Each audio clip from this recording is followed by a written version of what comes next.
Okay, good afternoon. Josh, can you hear me? All right. Yes, yes.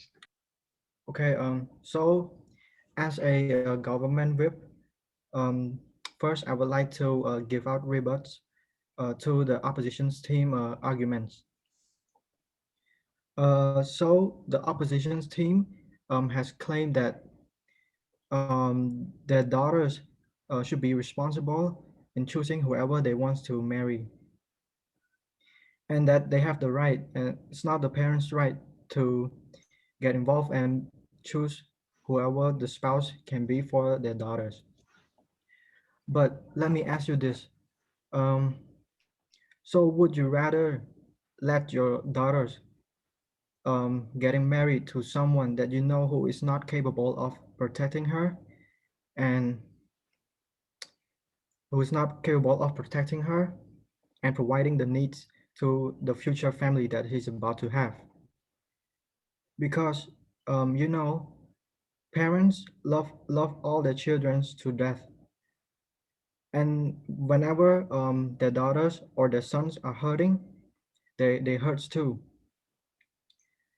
So with the parents knowledge of past experience, they know many person with many different personalities, so they qualify to choose which one suits the best for their daughters. And also the opposition team has mentioned that um, sometimes arranged marriage can be the husband is too old for the wife, and that they're 2 times to 3 times older, and then the wife could fall in prey to domestic violence. But let me tell you, age is just a number, and that number doesn't clarify that that person is abusive or not. Being abusive is purely because of each person's personalities and characteristics, and you should not let age be the main reason for this to happen. And also, I would like to state that no, the opposition team has also mentioned that um, the arranged marriage, or countries like the American are aiming to remove arranged marriage. But um, arranged marriage is not doesn't work well with Americans or any other countries, because due to the fact that they don't believe in Buddhism, and so they can get divorced as many times as they want without the society looking down on them. So I guess that is all for the rebuttals. So now I would like to further elaborate on my first and second speakers' arguments. So it is very true that parents have more uh, experience than their children, and it is also true that they have met many different people and many different characteristics and personalities, so they can easily point out whether that person is worthy or not for their daughters. So it is like their responsibility to stop to prevent their daughter's future from devastation, which can their daughters can also be fallen prey into mental illness such as depression. And as you know, every parent wants the best for their children, and that they would do whatever it takes to protect and to provide them the future that they are worth of. So that I think that is all I have to say for my part. Thank you. Thank you. We'll take another break.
The opposition whip, you can go.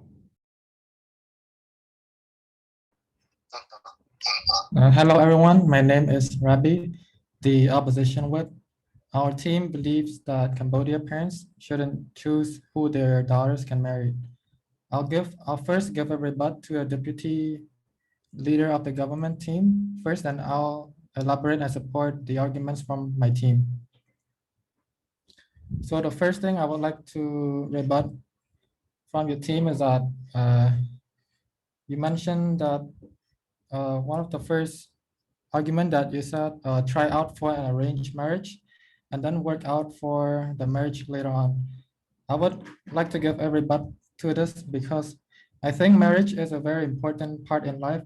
If it's not really something that we should try and work out later on, because nobody have time to arrange for like wedding because there's gonna be many people joining. And I think spouses should have to pick their partner seriously before marrying each other, and we cannot just listen to our parents' advice based on their decision on who we should marry. And another point I would like to rebut is that you said the parents go to the other, like when there's problems or violence, the parents go to the other child's and like tell them how to behave and what to do and what not to do. And I don't think it's not gonna stop the from making any violence, because usually violence happen inside a house of a wife and a husband, and I don't think the parents will know anything about it. And sometimes the wife even hide, like for example, the husband might make any small violence, then the wife might be fearful and she will try to hide it. And now I'm going to my arguments. And the first argument I would like to support is about human rights. So another downside of arranged marriage is that they might also significantly contribute to gender inequality. Like women often have much fewer rights compared to men in those arranged marriages. Like eating human rights that the daughter is being violated because she was forced to marry with another guy without asking for her permission.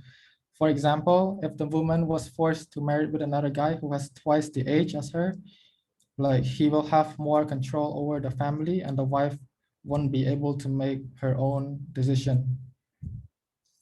And if you were the woman, you would feel, and if you were the woman and you were forced to be married with a guy who was far older than you would feel the same way. And another argument I would like to support is the second opposition speaker said mental health. He mentioned that even though it cannot be measured by studies, since many people is forced to get married, but some are simply too afraid to report their mental conditions. And he stated that it is estimated that a high fraction of people in arranged marriage suffer from significant other mental problems. And as you know, depression and anxiety is a very big thing. Being unhappy in your marriage will wear you down and can affect your mental health. Interacting with your spouse may make you feel anxious and depressed, which may in turn lead to poor decisions. And another thing I would like to support is when one of our speakers said spouses may not trust each other. As you know, in general, people who are forced into arranged marriages may be much unhappier compared to people who were able to choose their partner by themselves, since they might feel like all the freedom of choice had been taken away from them and they never had any influence like this. And as you know, a relationship can last without trust for a number of reasons. If you don't have trust in your relationship, you won't believe in your partner. Even about something small, like say your husband's going for lunch with a friend, this might lead to a tons of arguments and happiness, which will begin to wedge its way between you. Another thing I would like to support is potential higher divorce rate. As you know, depending on the country, the divorce rates of being forced to get married is very high. And even if people stay in arranged marriages, many of them might not be happy at all. So there's a high risk that some partners might escape because they don't like the position they're in and they feel really uncomfortable. And that's all I have to elaborate. Okay, thank you. We'll take another 2-minute break.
Opposition reply speaker, you can go.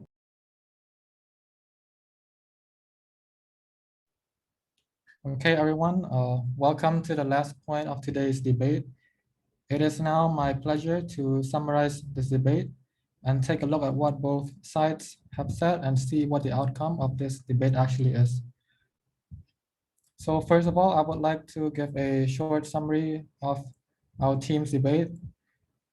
We believe that uh, arranged marriage is a big problem to human rights since the woman is forced to marry with another guy without her permission. And another thing that arranged marriage could lead to is mental health issues, which could cause depression and anxiety and even mental health in the long term, which can potentially make her really depressed and some might lead to suicidal. And the next point is spouses may not trust each other is one of the point that we believe that it is true because and another point is potential higher divorce rates, which is true because two person doesn't really know much each other and is forced to be arranged in a forced marriage is not a good thing at all. And another thing I would like to elaborate is that your team didn't rebut to our team about mental health. So I'm assuming that you agree with that arranged marriage could potentially cause mental health issues. And another thing that you guys didn't rebut is when we mentioned spouses may not trust each other. So I think that you guys agree on that too. So overall in this debate, we have the upper hand and I think we have a high chance of winning debate and we believe that we have won this debate. And that is all I have to say for our summarization. Okay, thank you. We take another 2-minute break, and then the government reply speaker can go.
Okay, time's up, so the government reply speaker can go. Greeting everyone, it's me again. Welcome for the last time from today's proposition. It is now my pleasure to summarize this debate.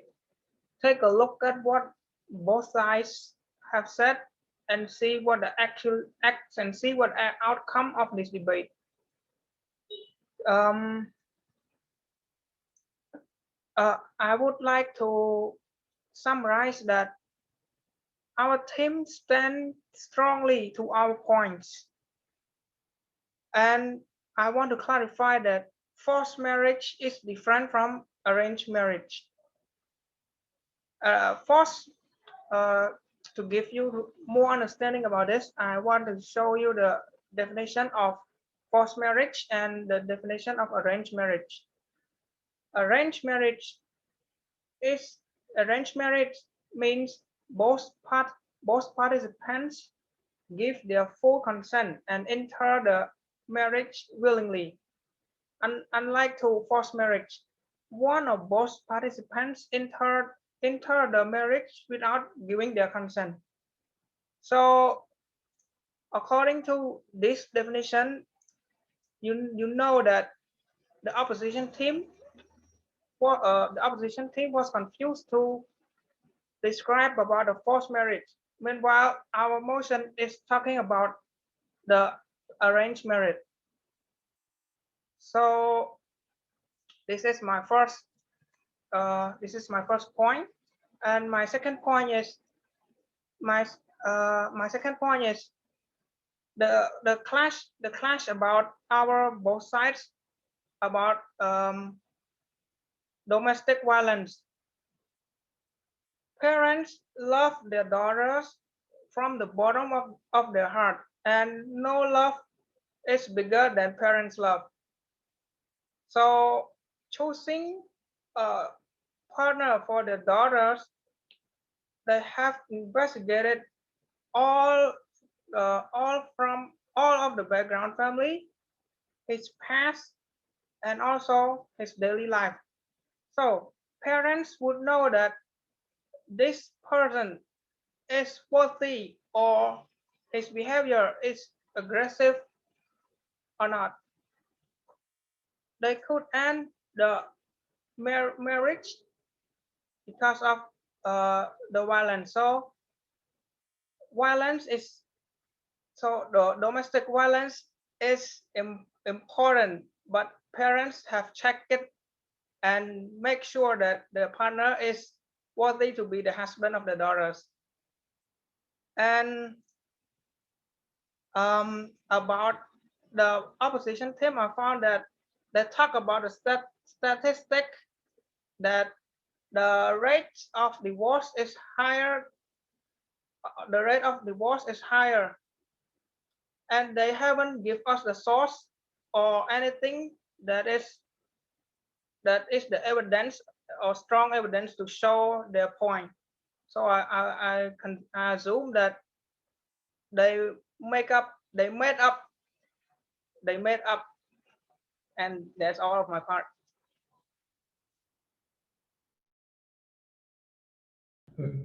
Okay, thank you, everyone. That is the end of the debate. I'll take a minute and then I'll tell you what I think about everyone's performance.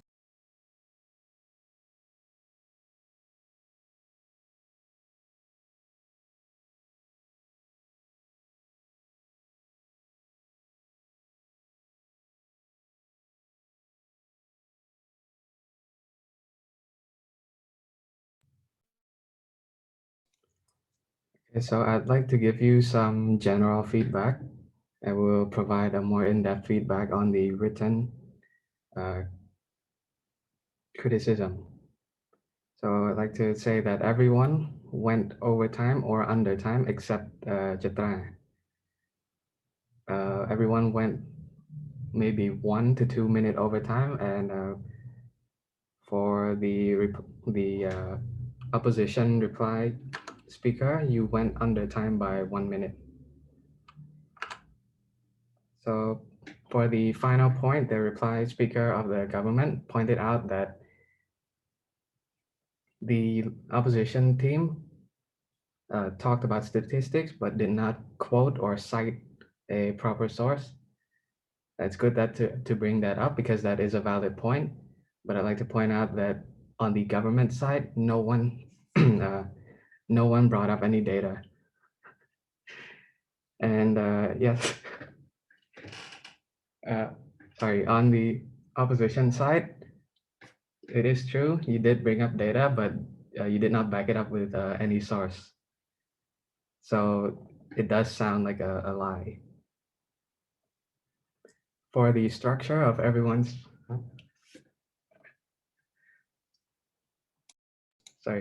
for the structure of everyone's performance, everyone did it correctly. Everyone identified, did it as intended, but no one provided proper eye contact and body language. Some of you just point your camera at your face. I cannot see your body language.